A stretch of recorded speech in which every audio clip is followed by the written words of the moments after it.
What business have you here, you women, clustered like buzzing bees at the hive door? Where is Medea?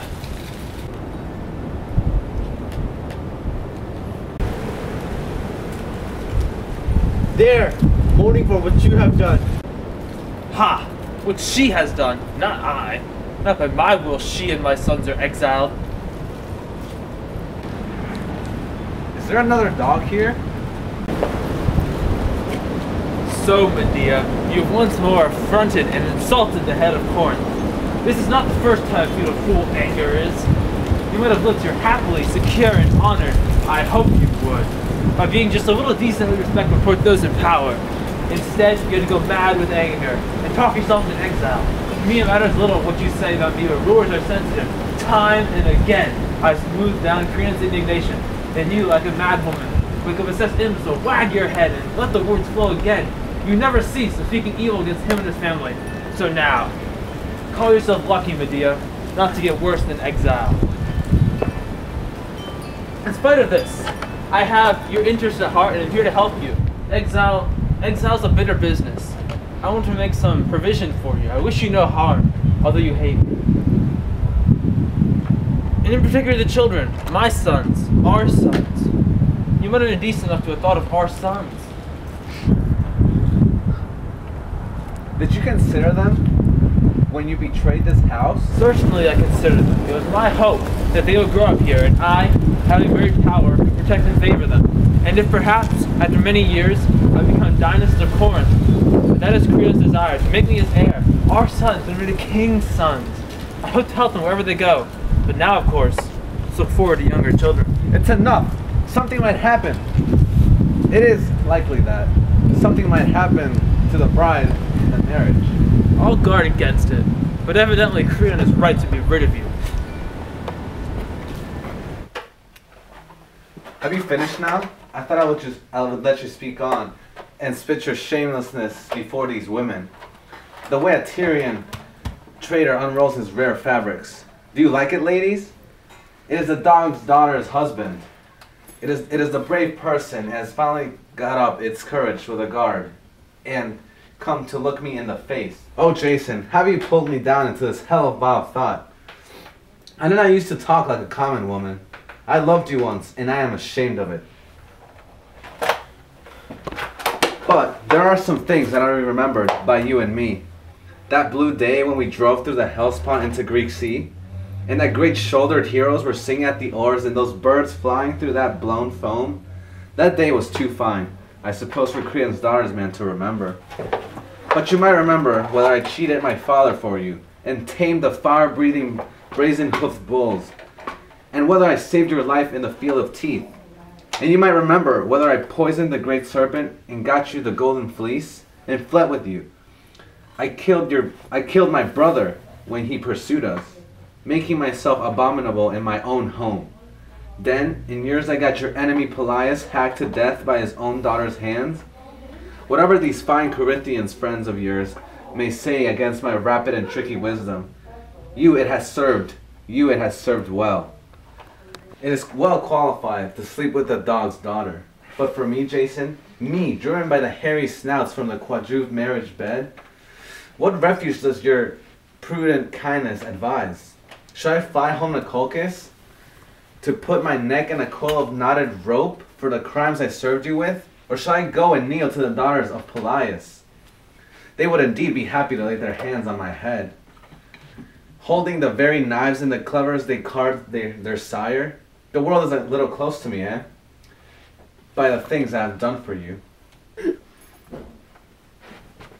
I'll go to the palace and seek Aegeus. There is no other hope. I see, Medea. You've been a very careful merchant of benefits. You forget none, you keep a strict reckoning. But some little things that I on my side have done for you ought to be in the books too. As, for example, that I carried you out of the dirt and superstition of Asiatic Colchis into the rational sonnet of Greece and the marble music of the Greek temples. Is that no benefit? And I have brought you to meet the first minds of our time and to speak as an equal with the great heroes and the rulers of cities. Is that no benefit? And now, this grievous thing that you hate me for, that I married Creon's young daughter, little Crusa. Do you think I did it like a boy or a woman, out of blind passion? I did it to achieve power here. And I've used that power to protect you and our sons. But your jealous madness has muddled everything. And finally, as to the acts of service you so loudly boast, whom do I thank for them?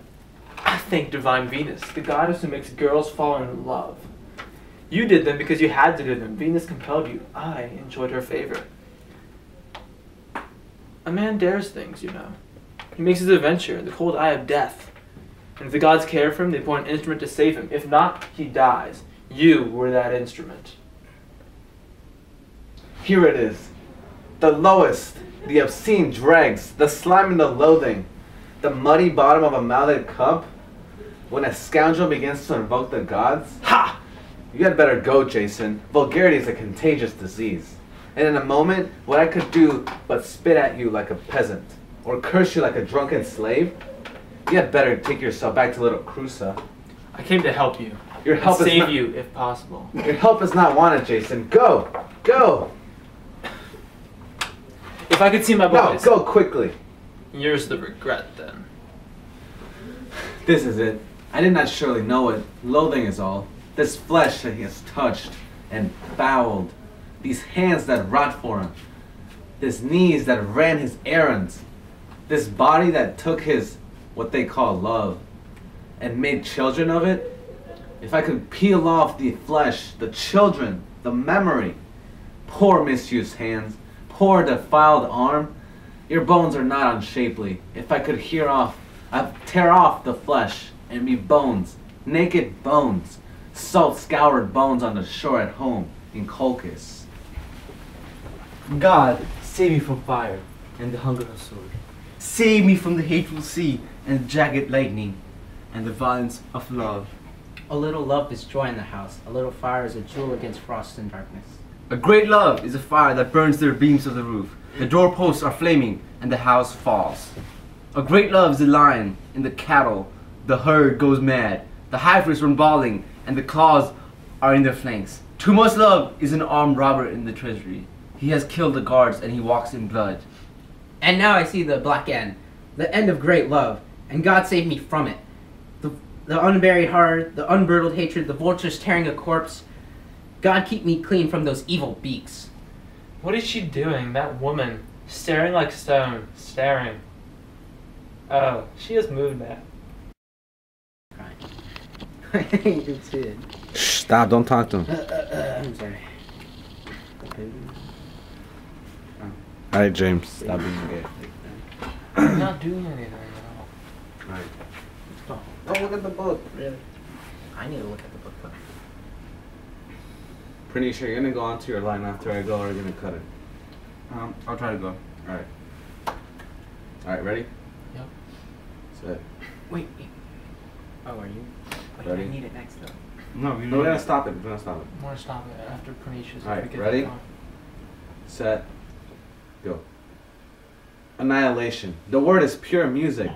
Annihilation, to annihilate the past, is not possible. But its fruit in the present can be nipped off. Am I to look into my son's eyes and see Jason's forever? How could I endure the endless defilement, those lives that mix Jason and me? Better to be clean bones on the shore. Bones have no eyes at all. How could they weep? White bones on the Black Sea shore. Oh, but that's far. Not yet. Corinth must howl first. The holy fountains flow from the earth. The smoke of sacrifice flows up from the earth. The eagle and the wild swan flows up from the earth. Righteousness also has flown up from the earth to the feet of God. It is not here, but up there. Peace and pity are departed. Hatred is here. Hatred is heavy. It clings to the earth. Love flows away. Hatred remains.